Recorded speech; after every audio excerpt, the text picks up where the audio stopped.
The Aurora Dawn drifted through the black void like a wounded animal. Once it had been a proud colony ship, carrying thousands of people toward a new world. Now it was silent except for the low hum of failing emergency systems. The corridors were dark, and the air was sharp with cold. Dr. Lyra Voss could see her breath when she exhaled. She pulled her thermal jacket tighter, but it didn't help much. The ship's main reactor had gone offline 2 days ago after a cascade of failures. The backup reactor had lasted for a few hours, but now even that was gone. The temperature inside the ship had dropped fast. Frost clung to every surface. Ice crystals floated in the air, sparkling in the dim light from her helmet lamp.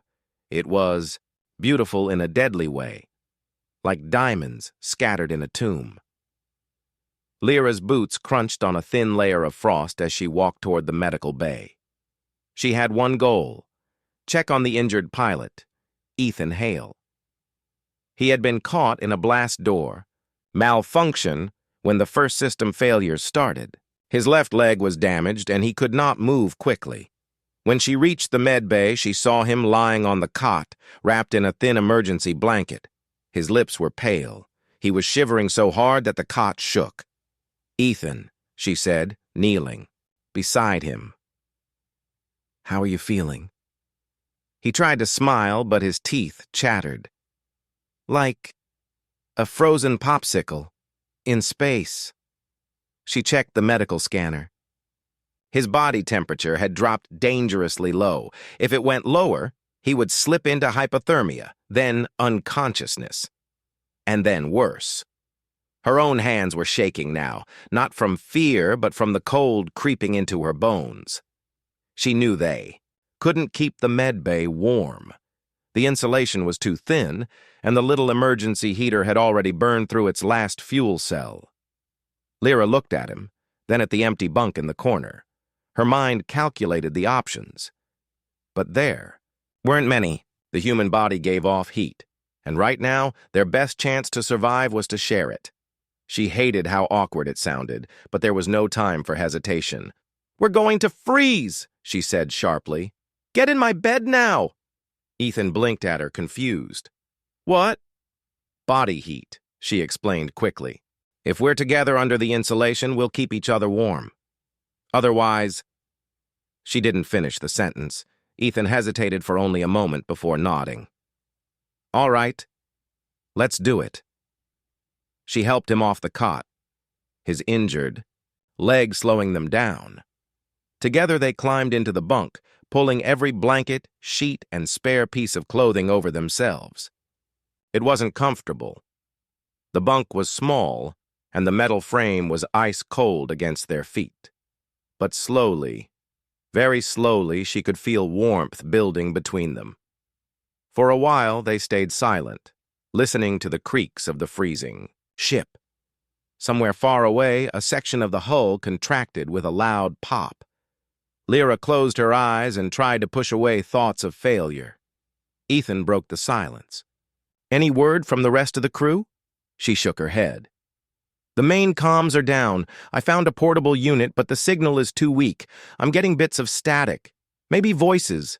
I think someone's still alive out there." He shifted, under the covers, wincing from his leg. "If they are, they're freezing just like us." Lyra nodded. The thought made her chest tighten. The Aurora Dawn was huge, with hundreds of meters of corridors between sections. Without heat, those corridors would be like ice tunnels. Moving through them could be deadly. Still, humans survived better together. She knew that from training, from history, from instinct. If we find them, maybe we can pool resources, share heat, supplies, ideas. Or we could die trying to find them, Ethan said quietly. She met his eyes. Or we could die doing nothing. I'd rather freeze moving forward than just lie here and wait. For a long time, they didn't speak again. The cold pressed in around them like a living thing. Lyra could feel numbness creeping into her toes and fingertips. She forced herself to think about practical steps. What gear they had, what paths might be safest, and how much body heat they could conserve during travel. After an hour, she decided to move. She eased herself out from under the blankets and went to the storage locker. Inside, she found thermal gloves, a small bag of ration bars, and a single portable reactor battery, not enough to power the ship, but maybe enough to run 1 or 2 heaters for a short time. She returned to the bunk, showing Ethan the supplies. "We have 1 shot," she said. "We layer up, take this battery, and head toward Section Delta. If the voices I heard are real, that's where they are." He looked at the frost forming along the walls. "Section Delta. That's at least 600 meters through freezing corridors." "Yes," she said simply. "We'll need to move fast, keep the heaters off until we find them, and—" She hesitated, knowing the hardest part. "We'll have to keep sharing heat at every stop." Ethan gave a faint smile. "Guess I'm stuck with you then." She managed a small laugh, though her lips were stiff. "Yeah, lucky you." They began layering up in every piece of clothing they could find.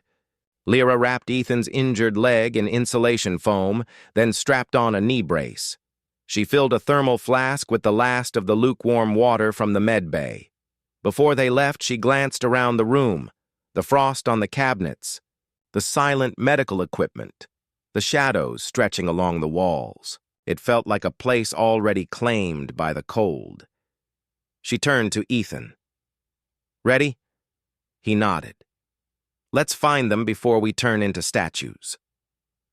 They stepped into the dark corridor, their helmet lamps cutting narrow paths through the floating ice crystals. Each breath felt heavy in the frozen air. Lyra's mind was already working on the next problem, how to keep moving when every step stole warmth from their bodies. But one thing was certain. They weren't going to freeze without a fight. The corridor felt like the inside of a giant freezer. Frost coated the walls in thin, jagged patterns, and every step made a crunching sound under their boots. Lyra led the way, holding the small portable reactor battery in her gloved hands like it was a newborn. Ethan limped behind, leaning on a short metal rod he had found in the med bay, their helmet lamps barely cut through the darkness. In some places, the frost in the air caught the light and glittered, making it look like stars were floating between them. It was beautiful, but it also made Lyra uneasy. Beauty here meant deadly cold. "How much power does that thing have?" Ethan asked, nodding at the battery. "Enough for maybe an hour of heat," she said without looking back. "We'll use it only when we stop to rest. If we run it too much, we'll burn through it before we even find anyone." Ethan sighed, his breath fogging up inside his helmet. "Feels like my toes are already gone." Lyra didn't answer. She was counting steps in her head, forcing herself to focus on movement rather than the cold. In survival training, they had taught her that the mind gives up before the body does. She wasn't going to let her mind quit first. They turned a corner into a wider passage, and the walls here were strange. The frost was thicker, shaped in curling patterns like waves frozen in time. Lyra slowed down, running her gloved fingers along the surface. "This isn't normal frost," she murmured. "What do you mean?" Ethan asked. She crouched and looked closer. The ice seemed to spiral outward from certain points on the wall, as if something had touched the metal and drawn out the heat in patterns. It reminded her of frost flowers she had seen on Earth, only much larger and sharper. "Heat loss isn't even," she said. "Something's pulling energy from the metal in specific spots." Ethan frowned. "Like a leak." "Not a leak," she said, standing again. "More like something feeding." The idea sent a chill through both of them that had nothing to do with the temperature. But there was no time to stand and think about it. They had to keep moving. After another 100 meters, they reached a sealed bulkhead door. A red light blinked above it, showing no power. Lyra knelt by the control panel, brushing frost away. "Can you open it?" Ethan asked. She shook her head. "Not without power." We'll have to use the battery. Reluctantly, she set the battery down and connected a short cable from her toolkit. The small heater inside her helmet clicked off, conserving every bit of charge. When the panel lit up, she worked quickly, bypassing the standard lock to release the manual gears. The heavy door groaned open, and a gust of even colder air rushed in, making her teeth ache. On the other side was a narrow maintenance tunnel. It was darker than the main corridor, with thick shadows stretching along the walls. They stepped inside, the door clanging shut behind them. "This is the long way," Ethan said. "I thought we'd stick to the main corridors." "The main corridor to Section Delta is blocked," Lyra replied. "This tunnel goes around the damaged areas." They moved in silence for several minutes, their footsteps echoing in the tight space. The air here was still, heavy with the smell of frozen metal. Halfway through, Ethan stumbled. Lyra turned and saw him leaning against the wall, his breath. "Coming fast. Sit," she said firmly. "Now." He didn't argue. She set the battery on the ground and switched on a small heating unit attached to it. Warmth spilled into the air, thin but enough to take the edge off the cold. They sat close, letting the heat soak into their clothes. Lyra glanced at Ethan's leg. The insulation foam was holding, but she could see how much effort it took him to keep moving. "We'll rest 5 minutes," she said. "No more." Ethan nodded. After a moment, he said, "You really think there's someone alive out there?" "I think I heard voices," she said. "If there's even a chance, we have to try." He looked at the strange frost on the walls again. "And if whatever's making that is between us and them?" Lyra met his eyes. "Then we go through it." Their 5 minutes passed quickly.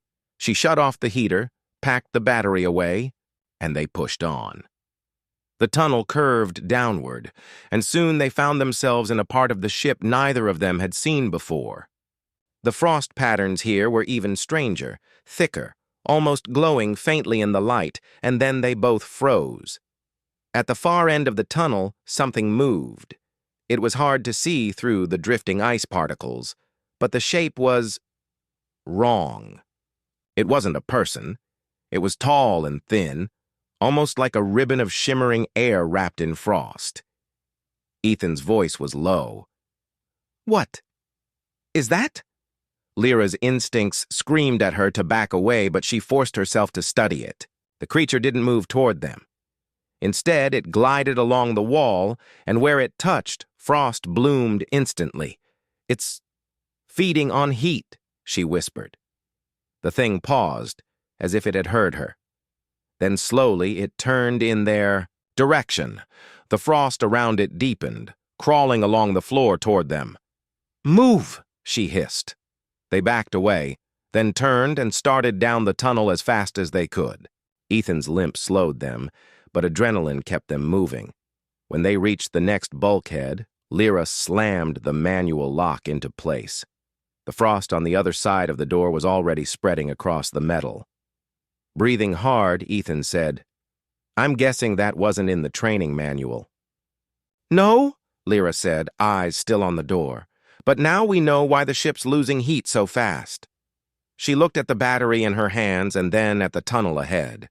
Somewhere beyond all this cold, there were people who might still be alive. And now she realized there was something else they would have to survive. Not just the freezing air, but the strange creatures that lived in it. The bulkhead door groaned under the weight of the frost forming on the other side. Lyra could hear faint cracking sounds, as if the metal itself was growing brittle. She knew they couldn't stay here. "Come on," she said, helping Ethan to his feet.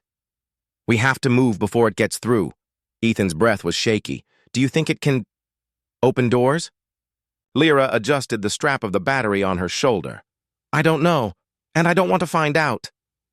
They pushed forward into another narrow passage. The lights here were completely dead, so the only glow came from their helmet lamps. Every few steps, Lyra checked behind them, half expecting to see that shimmering frost creature sliding after them. The ship was a maze of maintenance tunnels and junction points. Some areas were so choked with ice that they had to chip it away, with tools to squeeze through. In one section, the frost had fused two doors together, and Lyra had to burn a thin line through the ice using the heating element from her toolkit. Their breath came in clouds inside their helmets. The air felt heavier here, and Lyra realized they were moving deeper into the ship's colder regions. "Section Delta should be close," she said after a long silence. "If my map is right, it's just past this cargo junction." Ethan gave a humorless laugh. "If your map is right. If not, we're wandering into an icebox." They reached the junction and stopped. Lyra's lamp beam swept across the walls, and her heart sank. The frost patterns were everywhere, spirals, branching lines, and jagged edges that looked almost like writing. She ran her fingers lightly over the surface.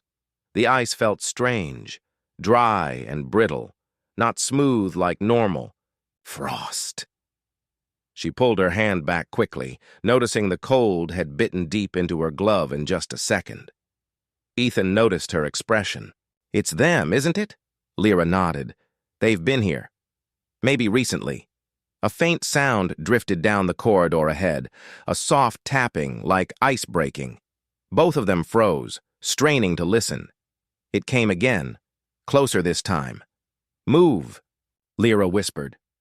They turned down the right-hand passage, hoping to put distance between themselves and the sound. But the tapping followed, becoming a slow, scraping noise.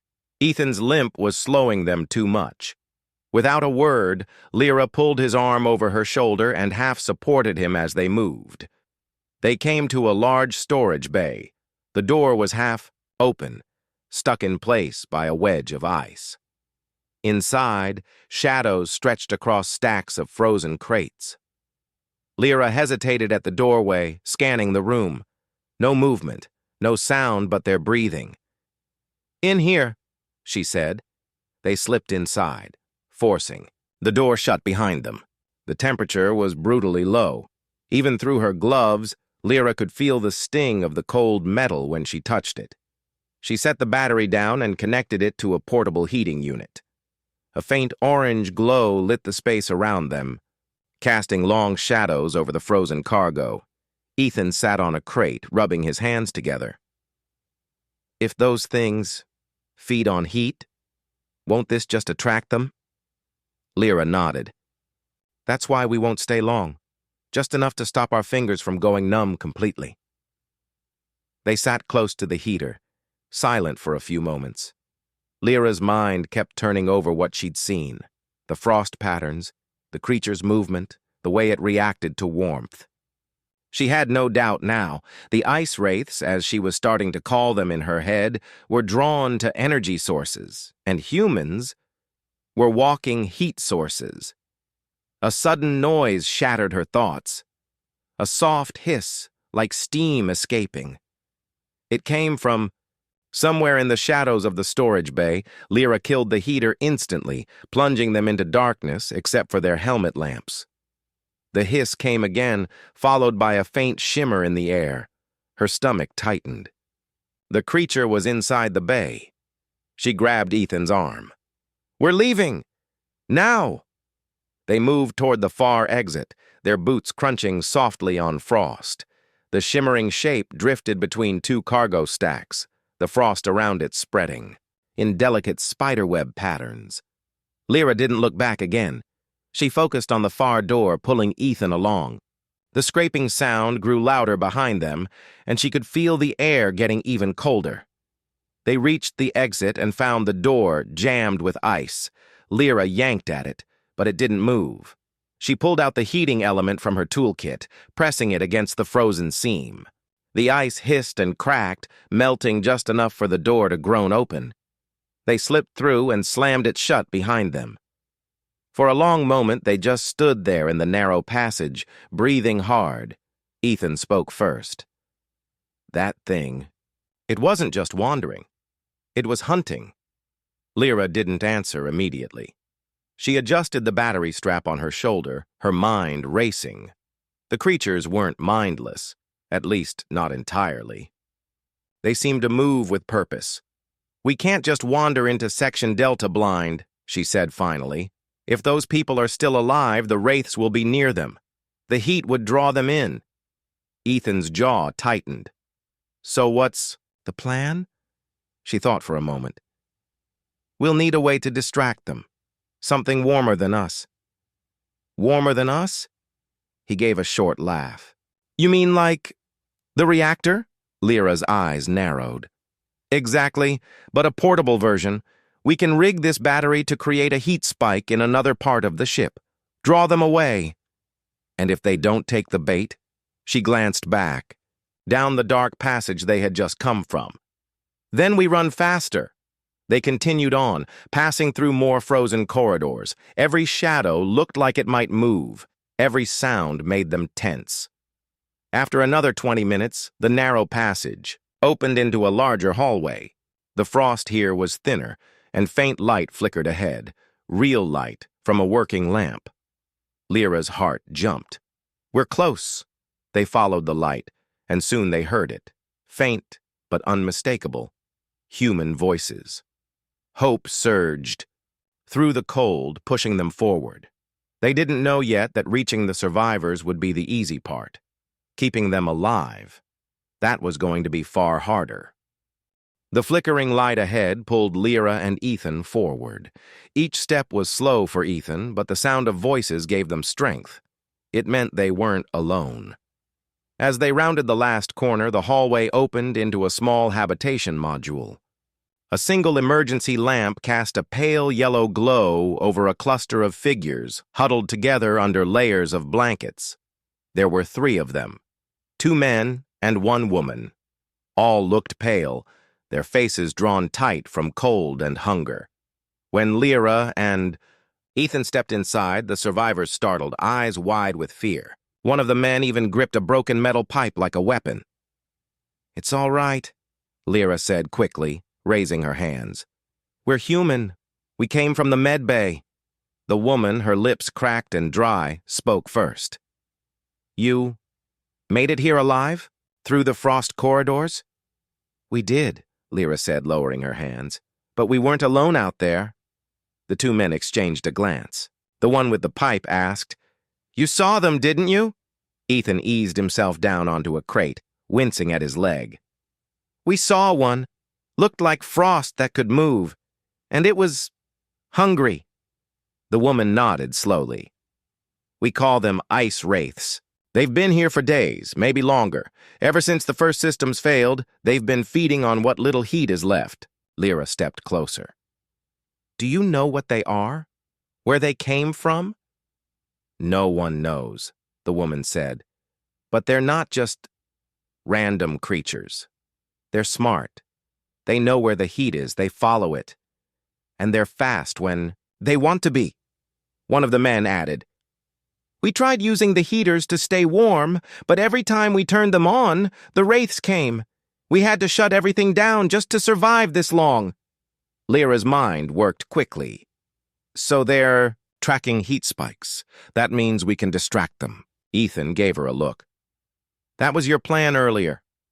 Exactly, Lyra said.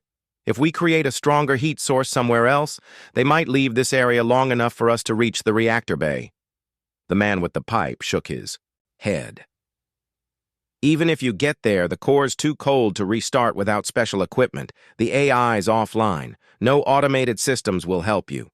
Lyra smiled faintly. Then it's a good thing humans are better at improvising. The woman leaned forward. You really think you can bring the heat back? I have to try, Lyra said. If we do nothing, the temperature will drop past survival limits in a matter of hours. Ethan took a breath and said, If we're doing this, we'll need everyone's help. They began planning quickly. Lyra explained how they could rig the portable reactor battery into a makeshift heat lure. If they placed it far from the survivors and activated it, the wraiths would sense it and move toward it. That would give her a small window to reach the reactor bay. The woman, who introduced herself as Marin, offered to guide them part of the way. I know a maintenance route that's less iced over than the main corridors. It's longer but safer. The man with the pipe, Kieran, wasn't convinced. And if your plan fails, the wraiths will follow you right back here. Lyra met his gaze. Then we make sure the plan doesn't fail. They worked quickly to prepare. Lyra pulled components from the survivors' storage, heating coils, wire, insulation sheets. Ethan stayed seated, conserving his strength, but he directed the assembly of the heat lure. Within 30 minutes, the device was ready. A bundle of heating coils wrapped in reflective panels, wired to draw maximum energy from the battery. It would burn out in less than 20 minutes, but it didn't need to last longer. When they were ready to move, Marin led the way. The corridors she chose were narrow and winding, but the frost here was thinner. Even so, the air was cold enough to sting their lungs. Halfway to their destination, Kieran stopped suddenly. "Listen," he whispered. From somewhere far behind, there was a faint, high-pitched hum. Not mechanical, but almost alive. Marin's voice was tense. "They've noticed us," Lyra nodded. "Keep moving. We need to plant the lure before they get too close." They picked up their pace. When they reached a small, empty storage chamber, Lyra set the lure on the floor and connected the final wire. "Once this is on," she said, "we don't come back here." She flipped the switch. Instantly, the coils glowed a dull red, and warmth poured into the freezing air. It was like standing next to a campfire after days in the snow. And then they heard it, a distant cracking, like ice breaking in waves. It was coming from the direction of the survivors' module. "They're moving," Ethan said quietly. The sound grew louder, sharper. It was accompanied now by that same shimmer they had seen before. Faint, ghostly shapes sliding through the air, leaving trails of frost. Lyra's chest tightened. The creatures were faster this time, drawn by the powerful heat. "Go!" she said. They left the lure running and headed toward the reactor bay. The corridors ahead were dark, the floor covered in a thin sheet of ice. Twice, Kieran slipped, and each time Lyra yanked him up without slowing. The sound of the wraiths faded slightly behind them. The lure was working, for now. Finally, they reached the outer hatch to the reactor bay. It was sealed, thick frost locking it in place. Lyra stepped forward, already pulling her heating tool from her belt. She pressed the tool to the seam, steam rising as the frost melted. Behind her, Ethan and the others kept watch. After what felt like hours, the hatch groaned and opened just enough for them to squeeze through. Inside, the reactor bay was a frozen cathedral of steel. The great core sat silent, coated in ice. Every surface glittered under their helmet lights. Kieran let out a low whistle. "You're going to restart this thing?" "Yes," Lyra said simply. "And we have less than 20 minutes to do it." As she stepped toward the frozen core, she realized something else. The silence in here was absolute. Too absolute. And then she saw it. Frost patterns along the walls, fresh ones, spiraling toward the core. Her heart sank. "They've been here." Ethan limped up beside her. "Then they'll come back." She looked at the frozen reactor, then at her watch. "Then we finish before they do. If you want, I can now jump straight into part 5, 950 words, where Lyra tries to restart the reactor while the reactor bay was colder than anywhere else on the ship. Lyra's breath hung in clouds, freezing before it left her helmet. She could feel the ice gripping the floor, making each step a careful balance. The massive core loomed ahead, encased in frost, silent, lifeless. "We have to thaw it enough to restart the systems," Lyra said, her voice tight. "Otherwise, none of us survive."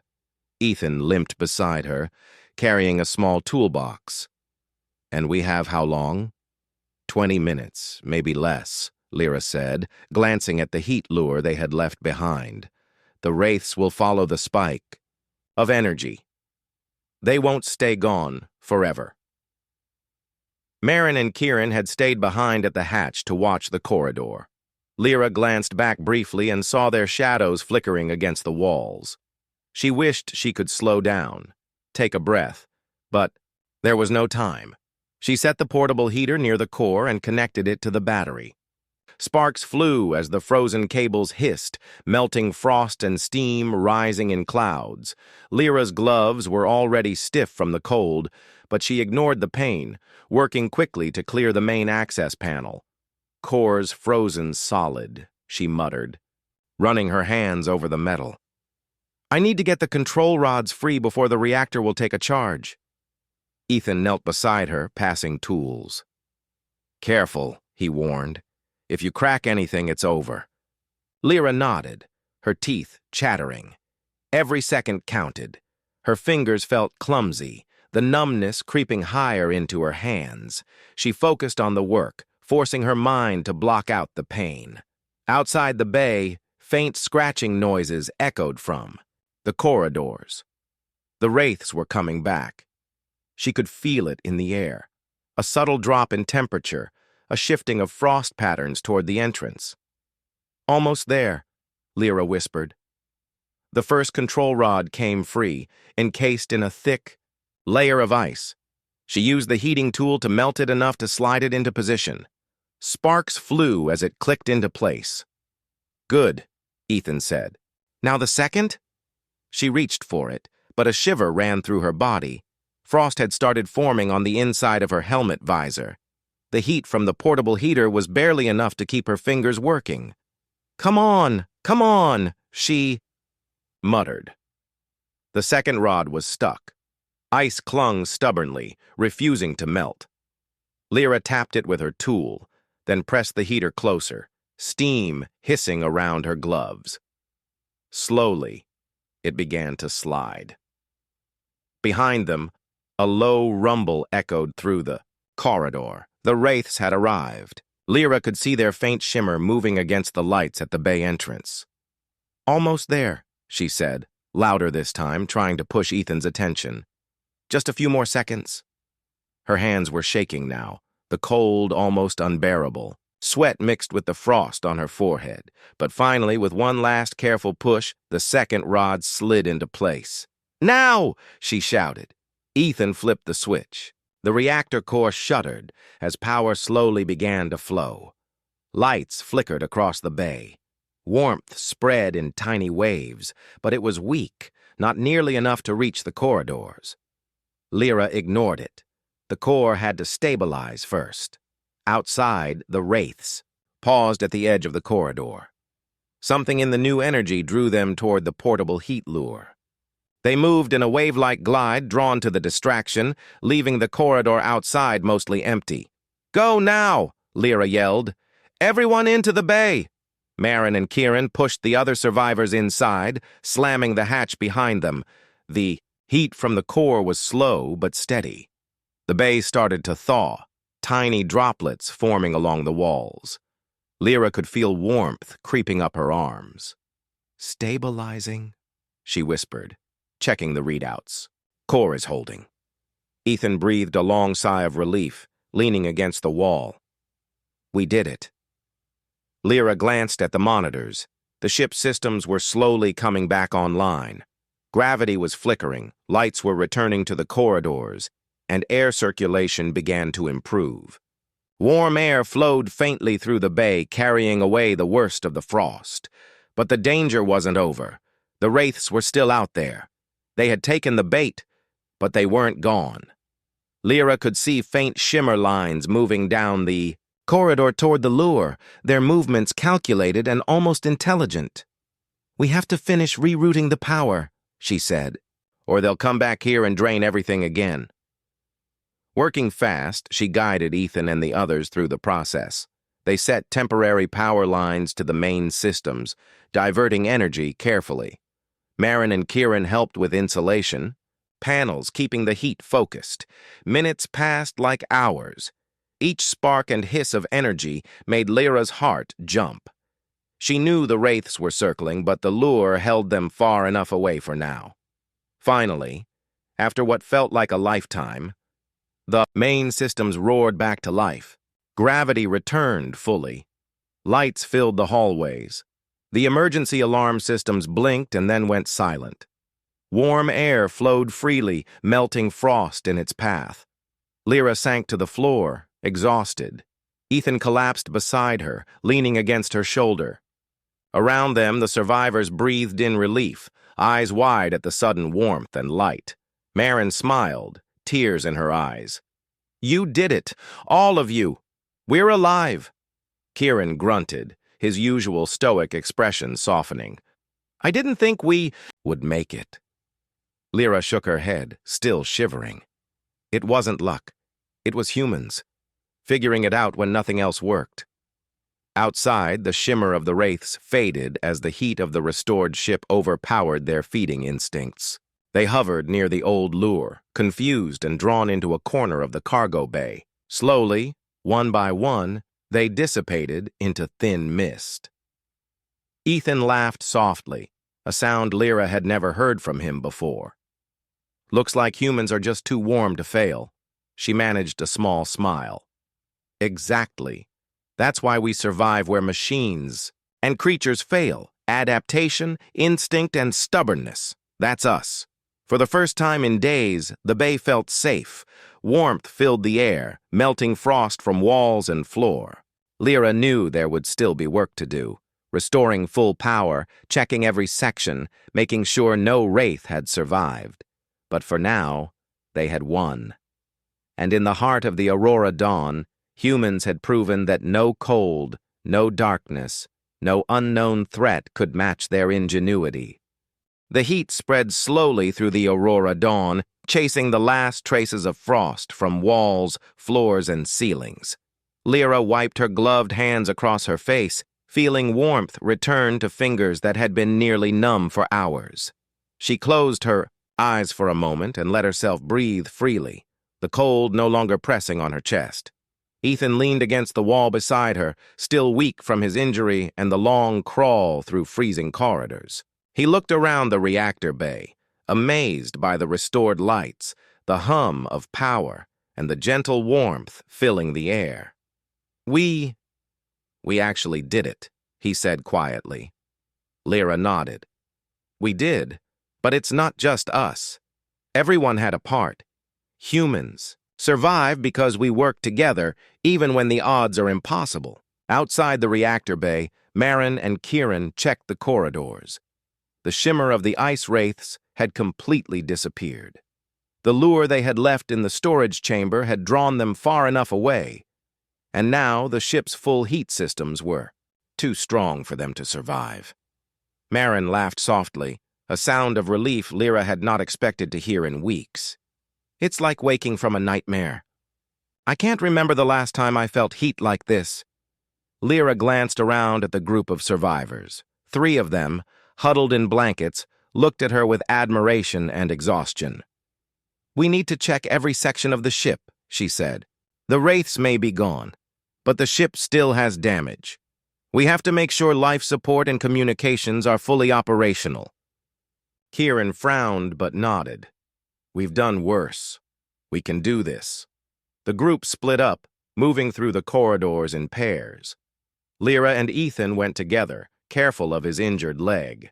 As they walked, Lyra looked out the nearest viewport. Stars stretched endlessly across the black void, their cold light now tempered by the warmth of a functioning ship. She felt a surge of pride. Humanity had survived here, in the most extreme environment they could imagine, and they had survived because of brains, courage, and simple stubbornness. "Do you think we'll ever get used to this?" Ethan asked, his voice low. "Used to surviving like this?" Lyra replied.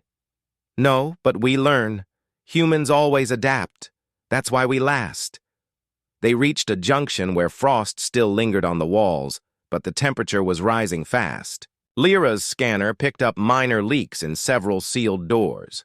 She quickly patched them using spare insulation panels and sealant. Every repair made the ship safer. Every small victory against the cold reinforcing the reality that humans could overcome even impossible conditions. Marin and Kieran joined them shortly after, checking the portable battery systems and rerouting the final lines of power. They had become efficient, working like a single organism. Lyra smiled faintly. Humans thrived in teamwork. Even more than machines, even more than instinct. After an hour, the last systems were fully restored. Gravity normalized, lights flickered steadily, and the emergency alarms stopped blaring. The ship hummed, alive again. Lyra went to the communications console. The portable unit she had found days ago now had enough power to send a signal. She sent a burst to the nearest human colony explaining their survival and status. Within minutes, confirmation came back. Help was on the way. Relief swept through the crew. They were not alone. "Looks like we made it," Ethan said, sitting. Down on the now warm floor, Lyra joined him, finally letting herself relax. "We did.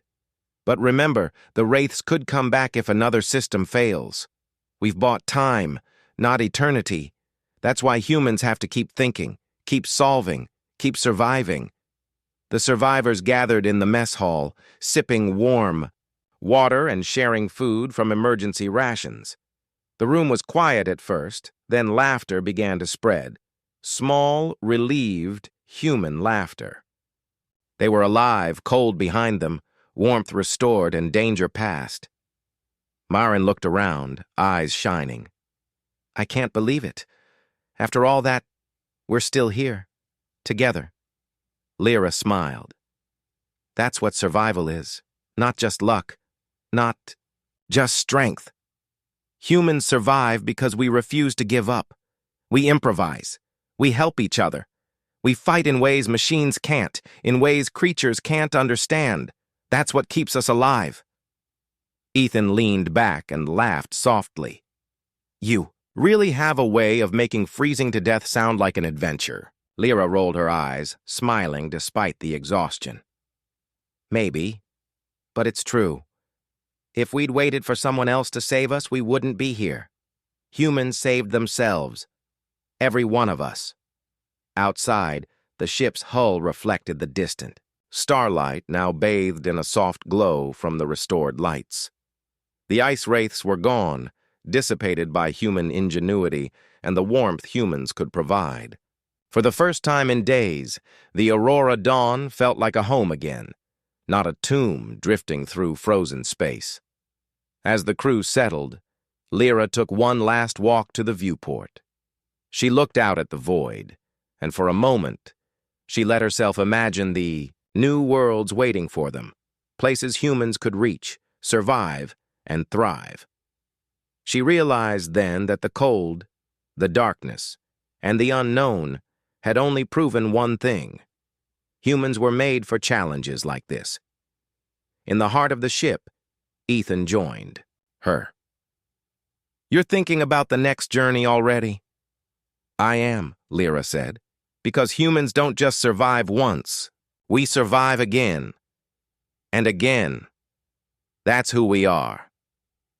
They stood side by side, watching the frozen stars, the black of space no longer threatening.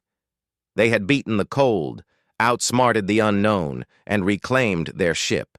The Aurora Dawn was alive again, and with it, humanity had once more proven its strength. Finally, Lyra whispered almost to herself, "No matter the cold, no matter the darkness, humans endure."